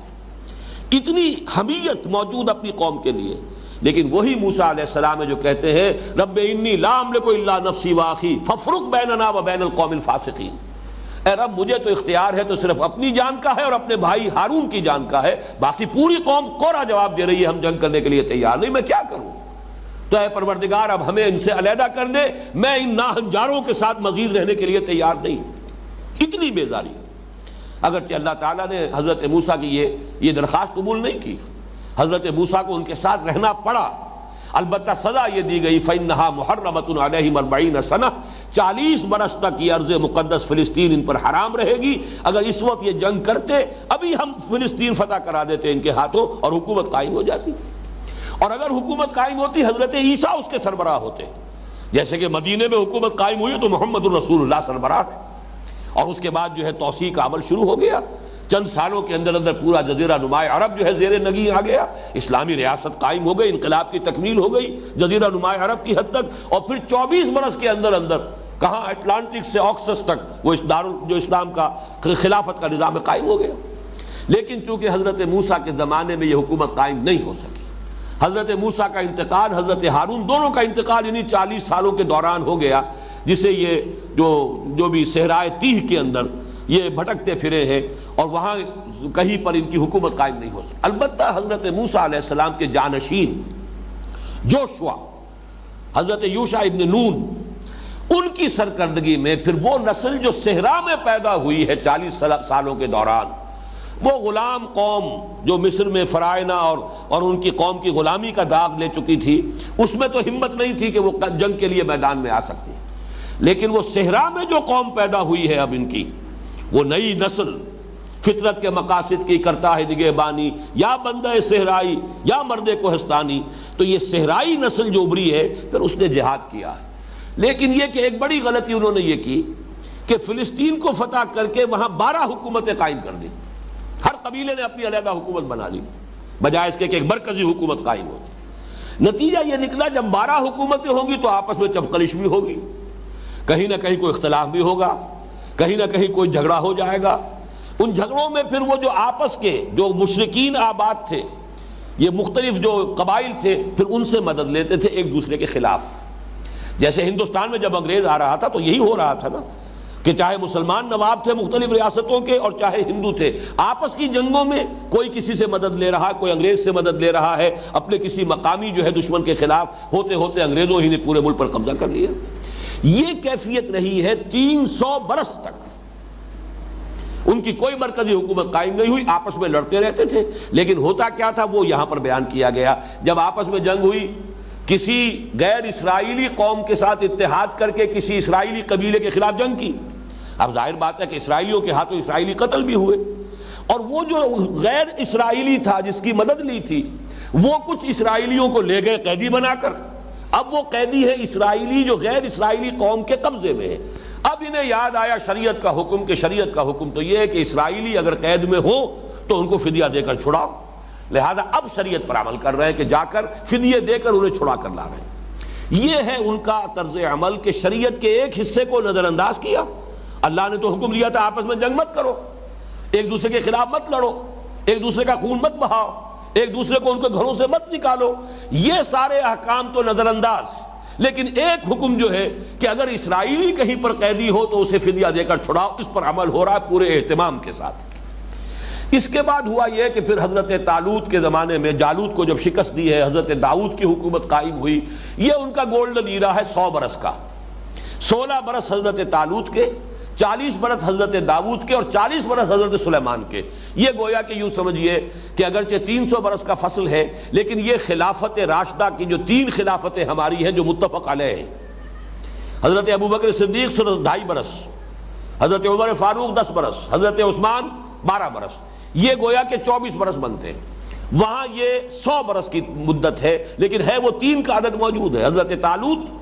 حضرت داؤد، حضرت سلیمان۔ اس کے بعد کیا ہوا، جیسے کہ حضرت علی کے زمانے میں 2 حکومتیں علیحدہ ہو گئی، حضرت علی کی خلافت، لیکن یہ کہ شام کی حکومت حضرت امیر معاویہ کی علیحدہ ہے۔ اسی طریقے سے حضرت سلیمان کے بعد پھر ان یہودیوں کی 2 حکومتیں قائم ہوئی، اسرائیلی حکومت اور یہودا کی حکومت، پھر ان میں جنگیں چلتی رہیں، وہی کچھ ہوا ایک دوسرے، اور ظاہر بات ہے کہ پھر فلسطینی جو اور دوسری اقوام تھیں غیر اسرائیلی، ان سے ایک دوسرے کے خلاف مدد لیتے تھے، پھر بھی وہاں پر بھی یہی ہو رہا ہے، یہاں تک کہ عین حضور کے زمانے میں ہوا ہے۔ اسی آیت کے کا یوں سمجھیے ایک نقشہ سامنے آیا، مدینے میں آپ کو معلوم ہے کہ 2 تو تھے اصل عرب قبائل، اوس اور خزرج، اصل میں یہ یمن سے، جبکہ وہاں پر وہ سد معارب ٹوٹا ہے اور سیلاب آیا ہے تو وہاں سے جو عرب قبیلے نکلے ہیں تو کوئی تو چلے گئے عراق تک، کوئی شام میں جا کر آباد ہو گئے، کچھ قبیلے یہ 2 قبیلے آ کر یہ یہاں اس مدینے کی بستی کے اندر یثرب میں آباد ہوئے، اوس اور خزرج، یہ ہے اصل عرب۔ لیکن 3 یہ یہودی قبیلے یہاں پر آباد تھے، بنو قینقاع، بنو نذیر اور بنو قریظہ۔ اب اوس اور خزرج کے جو 2 قبیلے تھے ان کی آپس میں کھٹ پٹ رہتی تھی، چپکلش ہے، قبائلی جنگیں ہوتی ہیں۔ ان میں سے 2 جو تھے قبیلے یہود کے، بنو نذیر اور بنو قریظہ، وہ اوس کا ساتھ دیتے تھے، اور ایک قبیلہ بنو قینقاع وہ خزرج کا ساتھ دیتا تھا۔ جنگ بعاث میں یہی شکل رہی، اصل جنگ تھی اوس اور خزرج کے مابین، لیکن خزرج کے ساتھ بنو قینقاع موجود ہے اور اوس کے ساتھ بنو نذیر اور بنو قریظہ موجود ہے، جنگ ہوئی ہے، ایک دوسرے کو قتل کیا ہے، اور ایک دوسرے کے قیدی جب چلے گئے ہیں اوس کے یا خزرج کے قید میں، اب ان کو فدیہ دے کر چھڑا رہے ہیں۔ تو گویا کہ یہ ان کی پوری تاریخ کے اندر ایک تسلسل ہے اس عمل کا، کہ عہد یہ لیا گیا تھا وَإِذْ أَخَذْنَا مِيثَاقَكُمْ لَا تَسْفِكُونَ دِمَاءَكُمْ وَلَا تُخْرِجُونَ أَنفُسَكُم مِّن دِيَارِهِمْ ثُمَّ أَقْرَرْتُمْ وَأَنْتُمْ تَشْهَدُونَ ثُمَّ أَنْتُمْ هَؤُلَاءِ تَقْتُلُونَ أَنفُسَكُمْ وَتُخْرِجُونَ فَرِيقًا مِّنكُم مِّن دِيَارِهِمْ تَظَاهَرُونَ عَلَيْهِمْ بِالْإِثْمِ وَالْعُدْوَانِ وَإِن يَأْتُوكُمْ أُسَارَىٰ تُفَادُوهُمْ، اور اگر وہ قیدی بن کر آئیں تو تم انہیں لازماً فدیہ دے کر چھڑاتے ہو۔ یہ تمہارا بڑا تقویٰ ہے، بڑی دینداری ہے، بڑی شریعت کی پابندی ہے جس کا مظاہرہ تم کرتے ہو کہ ہم نے اپنے اسرائیلی قیدیوں کو فدیہ دے کر چھڑا لیا، حالانکہ وہ قیدی بنے ہی تمہارے اپنے غیر شرعی عمل کی وجہ سے۔ وَهُوَ مُحَرَّمٌ عَلَيْكُمْ إِخْرَاجُهُمْ، حالانکہ ان کا نکلوانا وہاں سے وہی تم پر حرام تھا۔ وہ حرام بات تو یاد نہیں رہی، اس کے اوپر تو خوب تم نے جو بھی وقتی اپنی مصلحت تھی اس کے تحت اس کی دھجیاں اڑا دی، لیکن یہ کہ اب دوسرے حکم پر، شریعت کے حکم پر عمل کر رہے ہو۔ اب یہ جنرلائزیشن آ رہی ہے جس کے بارے میں میں نے کہا یہ وہ بات ہے جو صرف یہود کے اوپر صادق نہیں آتی، آج ہر مسلمان کے اوپر صادق ہے، اس لیے کہ استثناء اتنا کم ہے، الا ماشاء اللہ، شاذ ہوگا کوئی، بالفعل شاید کوئی ایک بھی نہ ہو۔ افتؤمنون ببعض الکتاب وتکفرون ببعض، تو کیا تم ہماری کتاب اور شریعت کے ایک حصے کو مانتے اور ایک کو نہیں مانتے؟ ایک حکم یہ تھا کہ آپس میں ایک دوسرے کو قتل نہ کرو، یہ تم نے پاؤں تلے رون دیا۔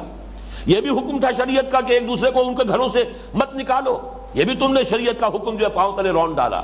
ہاں شریعت کا ایک حکم تمہیں یاد ہے کہ اسرائیلی اگر قید میں ہے تو اسے فدیہ دے کر چھڑاؤ، تو تم نے شریعت کے حصے بکھرے کر لیے، تم شریعت کے ایک حصے کو مانتے ہو ایک کو نہیں مانتے۔ اور یہاں پہ لفظ کتاب جو آیا اس کو نوٹ کر لیجئے، یہ ہم کئی مرتبہ دیکھ چکے ہیں کہ شریعت کے لیے لفظ کتاب آتا ہے، کوئی شے فرض کی جاتی ہے، کتب علیکم القتال، کتب علیکم الصیام۔ کتاب کا لفظ جو ہے خاص طور پر قرآن مجید کا وہ حصہ کہ جو احکام شریعہ پر مشتمل ہے،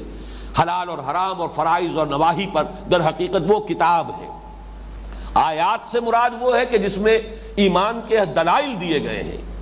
تزکیے کا مضمون بھی اس میں موجود ہے، حکمت کی آیات بھی موجود ہے، تاریخ کی آیات بھی موجود ہے، پچھلی قوموں کے جو حالات ہیں وہ بھی موجود ہے۔ خاص طور پر جو احکام شریعت ہوں گے وہ لفظ کتاب جو ہے وہ ان کی طرف اشارہ کرے گا۔ افتؤمنون ببعض الکتاب وتکفرون ببعض، تو کیا تم کتاب کے ایک حصے پر ایمان رکھتے ہو اور ایک حصے کا انکار کر رہے ہو، ایک حصے کا کفر کر رہے ہو؟ یہ کفر کیا ہے؟ یہ کفر قولی نہیں ہے، کفر عملی ہے۔ وہ یہ نہیں کہتے تھے کہ ہم تورات کے اس حصے کو نہیں مانتے، لیکن عملاً اس پر جب عمل نہیں کر رہے ہیں تو گویا کہ اس کی تکذیب کر رہے ہیں۔ یہی جو میں نے پچھلے دونوں جمعوں میں جو تقریر کی ہے کہ آج ہم اپنے طرز عمل سے قرآن کی تکذیب کر رہے ہیں، حالانکہ جیسے کہ قرآن مجید میں سورہ جمعہ کی آیت نمبر 5 میں فرمایا گیا مثل الذین حملوا التوراۃ ثم لم يحملوها كمثل الحمار يحمل اسفارا بئس مثل القوم الذین کذبوا بآیات اللہ واللہ لا یہدی القوم الظالمین۔ مثال اس قوم کی جو حامل تورات بنائی گئی پھر اس نے اس کی ذمہ داریوں کو پورا نہیں کیا، اس گدھے کی سی ہے جس پر کتابوں کا بوجھ لدا ہوا ہے، اور بری ہے مثال اس قوم کی جس نے آیات الہی کو جھٹلایا۔ تو تورات کو بھی کبھی یہود نے جھٹلایا تو نہیں، جیسے ہم مدعی ہیں اس قرآن پر ایمان کے، ویسے وہ مدعی رہے ہمیشہ کہ یہ تورات اللہ کی کتاب ہے۔ عمل سے جھٹلایا جب آپ اس پر عمل نہیں کرتے، جیسے کل بھی میں نے حدیث سنائی تھی خطبہ جمعہ میں، حضور نے فرمایا ما آمن بالقرآن من استحل محارمہ،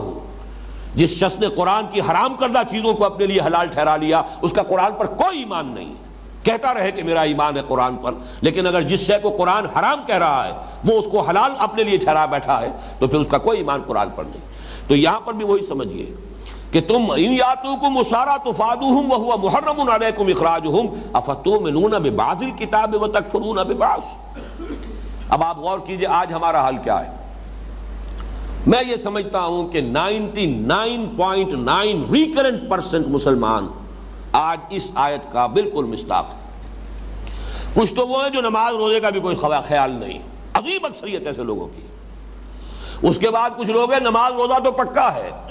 باقی حرام کاروبار سارا کا سارا دھڑلے کے ساتھ ہو رہا ہے، سودی لین دین ہو رہا ہے، جو بھی ہو رہا ہے، رشوتیں ہو رہی ہیں، رشوت کی گرم بازاری ہے، جو بھی ہو رہا ہے سب کچھ معلوم ہے۔ کاروبار تو آج کی دنیا میں حلال کے دائرے میں رہ کر کرنا ناممکن ہے۔ ہم شریعت کے ایک حصے پر عمل کر رہے ہیں، ایک کو ہم نے پاؤں تلے رون دیے۔ یہ آج اس اعتبار سے بہت اہم ہے کہ اس کا جو نتیجہ نکلتا ہے وہ آج پوری امت کے ماتھے پر لکھا ہوا ہے۔ فما جزاء من يفعل ذلك منكم تو جو کوئی بھی تم میں سے یہ حرکت کرے گا، یہ طرز عمل اختیار کرے گا کہ شریعت کے ایک حصے پر عمل کرے اور ایک کو چھوڑ دے، ایک کو قبول کرے ایک کو رد کر دے، اس کی کوئی سزا اس کے سوا نہیں ہے الا خزی فی الحیات الدنیا، کہ دنیا کی زندگی میں رسوائی ہو، ذلت ہو۔ یہ ہے آج ہیوملیشن جو ہو رہی ہے پوری دنیا کے اندر، چاہے یہ کہ 1 بلین سے زیادہ ہے، بہت بوسٹ کرتے ہیں ہم، every fifth human being on this planet is a Muslim, every fifth، 1/5 آبادی کا حصہ پوری دنیا کی، کتنا بڑا چنک آف ٹیریٹری ہے جو ہمارے قدموں تلے ہے۔ چلے جائیے جاوا، سماٹرا، بورنیو سے لے کر، اور یہ کہ موریتانیہ جو ہے ویسٹ کوسٹ جو ہے افریقہ کا، اس میں سے آپ کہیں گے کہ تھوڑا سا یہ بھارت کا علاقہ آ جاتا ہے جو سالڈ نہیں ہے، لیکن بھارت میں کم سے کم 18 کروڑ مسلمان آباد، اور کون سے ہمارے پاس وسائل نہیں ہیں۔ آج کی سب سے بڑی دولت، تیل کے سب سے بڑے ذخائر وہ ہیں جو ہمارے قدمے تلے ہیں۔ عزت نام کی شے نہیں ہے، کوئی وہ G7 میں تو کون ہوگا، G15 میں بھی نہیں ہے۔ کسنمی پرست کے بھیا کیستی، ہمارے مسائل وہ آپس میں طے کر لیں گے، ہماری قسمتوں کے فیصلے وہاں ہو جاتے ہیں۔ ہمارے تو ٹیکسیشن پالیسیز جو ہے وہ وہاں سے ڈکٹیٹ کرائی جاتی ہیں۔ فورن پالیسی تو چھوڑیے، ہماری جنگ اور صلح کے معاملات کو تو چھوڑیے، معلوم ہوتا ہے جس شے کا نام عزت ہے، وہ جو اقبال نے کہا تھا، عبد القادر روہیلا والی جو نظم ہے کہ غیرت نام تھا جس کا گئی تیمور کے گھر سے، کہاں ہے غیرت؟ عزت نام کی کوئی شے نہیں۔ ہم سے کہیں کسی بین الاقوامی مسئلے میں ہماری رائے کوئی نہیں پوچھتا، کسنمی پرست کے بھیا کیستی۔ ہیوملیشن کی وہ انتہا ہے، یہ آیت جو ہے یہ اس کی تشخیص کر کے بتا رہی ہے کیوں ہے۔ افتؤمنون ببعض الکتاب وتکفرون ببعض، جب تک پوری کتاب کو قبول نہیں کرو گے، جب تک کہ وہ پورا نظام قائم نہیں کرو گے جس میں یہ پوری کتاب نافذ ہو رہی ہو، ٹیک اٹ اور لیو اٹ، کوئی مڈ وے نہیں ہے، یا اس قرآن کو مانو یا چھوڑ دو، دفع ہو جاؤ۔ اللہ تعالیٰ کو تمہاری احتیاج اور ضرورت نہیں ہے، تمہیں اس کی ضرورت ہے۔ تو یہ ہے اصل میں آج کی ہماری کیفیت، الا خزی فی الحیات الدنیا، دنیا کی زندگی میں رسوائی، بے عزتی، جو بھی پامالی ہے، جو بھی اس وقت ہیوملیشن ہے پوری مسلمان امت کے لیے، پوری، اور ان میں سب برابر ہیں اس وقت۔ کون ہے شاذ کسی کا نام آپ لیا جا سکے کہ جو واقعتاً آزاد ملک اپنے پاؤں پر کھڑا ہے، اپنی پالیسیاں خود بناتا ہے؟ ایک آدھ ہے، اکثر و بیشتر کا جو بھی حال ہے وہ آپ کے علم میں۔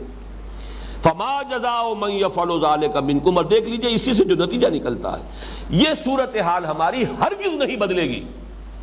جب تک کہ کم سے کم کسی ایک خطہ ارضی کے اندر دین کا پورا نظام، شریعت کا پورا قانون نافذ نہ کر دیا جائے، کہ کوئی شے مستثنا نہ ہو، زندگی کا کوئی پہلو، حیات انسانی کا کوئی گوشہ جو ہے اس سے ماورا نہ رہے، مستثنا نہ رہے، سب اللہ کے حکم کے تلے اور اس کے تابع ہو جائے۔ جب تک یہ نہیں ہوگا ہماری قسمت بدلے گی نہیں۔ میں جو پوری کتاب میری چھپ چکی ہے، سابقہ اور مسلمان امتوں کا ماضی، حال اور مستقبل، اس میں جو میں نے ایک چیپٹر لکھا ہے اللہ کا قانون عذاب۔ عذاب جو ہے دنیا میں آتا ہے قومی جرائم کے اوپر،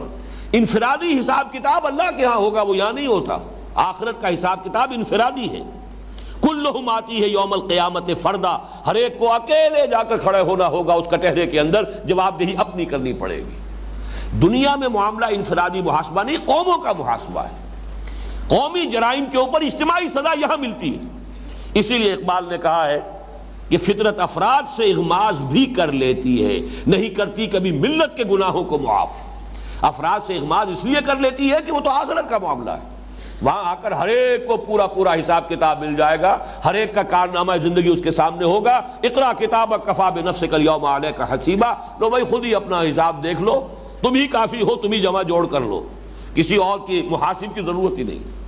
لیکن اجتماعی معاملات یہاں طے ہوتے ہیں، اور وہی ہے جو ہمارے ساتھ ہو رہا ہے۔ ضربت علیہم الذلۃ والمسکنۃ وباؤوا بغضب من اللہ، میں نے اپنی اس کتاب میں یہی تو لکھا ہے۔ اس آیت کے مصداق تو آج مسلمان ہیں، یہودی تو نہیں ہے۔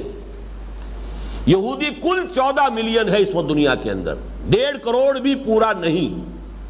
ہم اس سے 100 گنا ہیں، لیکن اس کا اثر، اس کا نفوذ، پوری دنیا کا مالیاتی نظام،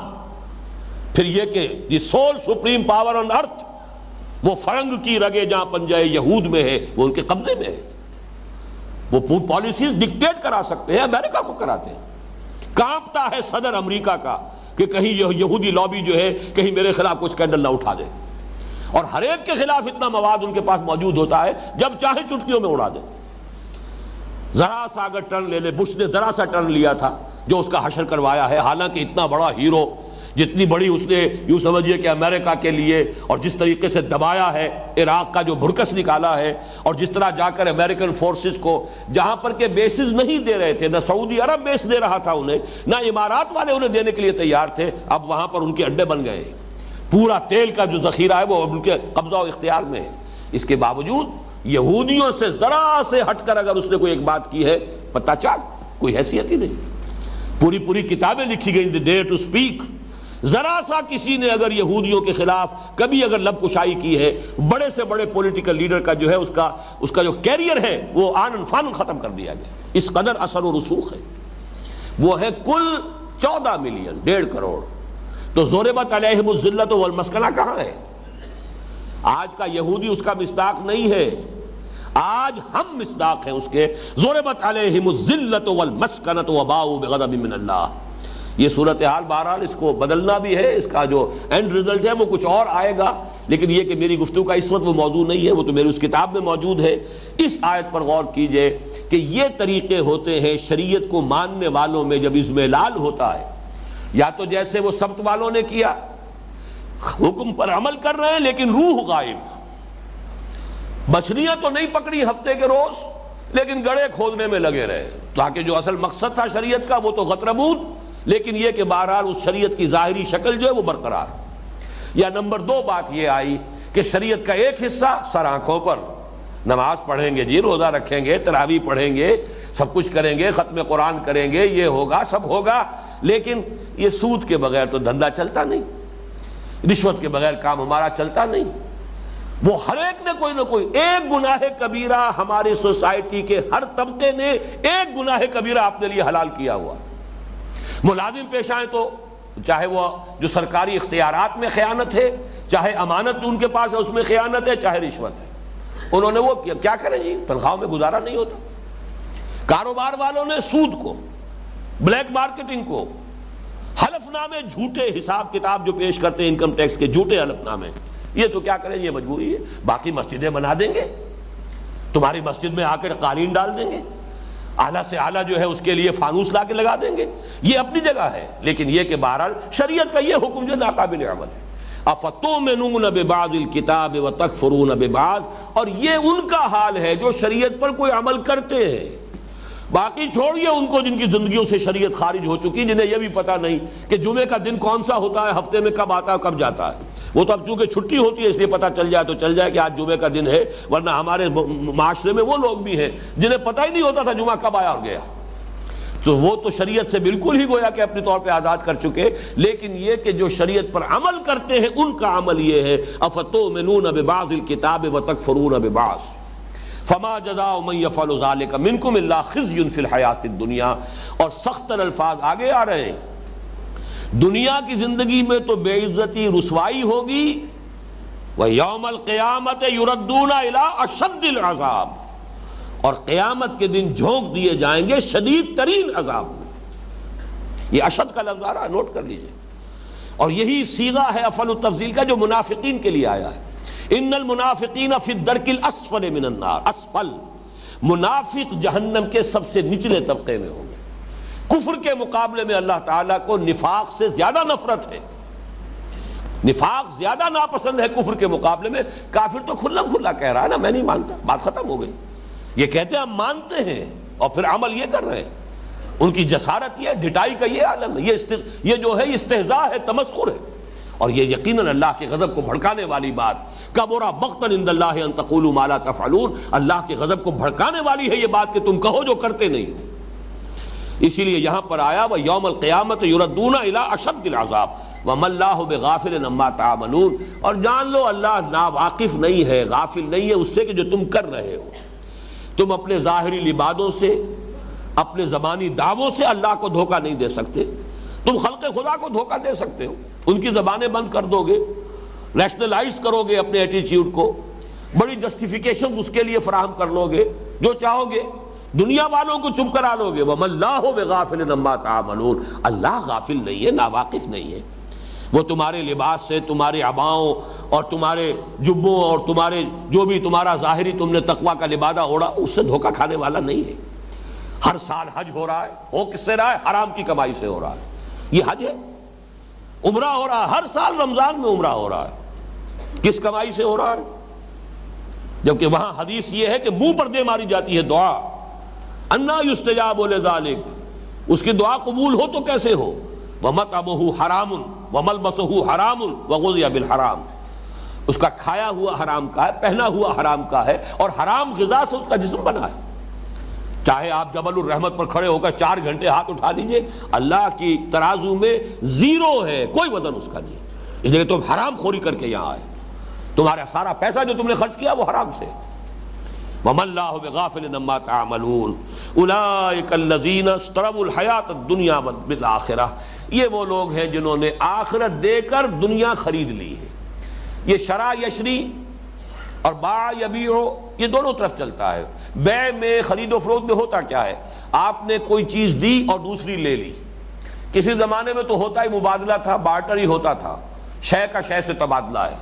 کسان نے محنت کی ہے, گندم اگائی ہے, اور یہ بیچارہ بیٹھا ہوا کرگھے کے اوپر یہ کپڑا بنتا رہا ہے, اس نے کپڑا اس کو دیا اور اس سے جو ہے گندم لے لی. تو اصل میں کس کو قیمت کہے؟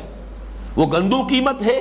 یا یہ کہ وہ کپڑا قیمت ہے؟ دونوں کو قیمت بھی کہہ سکتے ہیں اور دونوں کو جنس بھی کہہ سکتے ہیں. البتہ یہ کہ اب کرنسی ہے تو اس حوالے سے ہم کہتے ہیں قیمت اتنے روپے ہے یا اتنے ڈالر ہے یا اتنا سونا ہے یا اتنی چاندی ہے. لیکن یہاں پہ قرآن مجید میں یہ لفظ آتا ہے اس اوریجنل سینس میں, ایک شے دینا ایک لے لینا.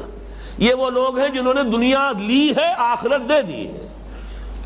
اولئک الذین اشتروا الحیاۃ الدنیا بالآخرہ, آخرت کے عوض آخرت دے کر دنیا خرید لی ہے. فلا یخفف عنہم العذاب ولا هم ینصرون, تو نہ ان پر سے عذاب کی تخفیف ہوگی, کبھی عذاب سخت سے سخت تر ہوتا چلا جائے گا, تخفیف نہیں ہوگی, نہ ہی ان کی کسی جانب سے کوئی مدد ہو سکے گی. اللہ تعالیٰ سے پناہ مانگیے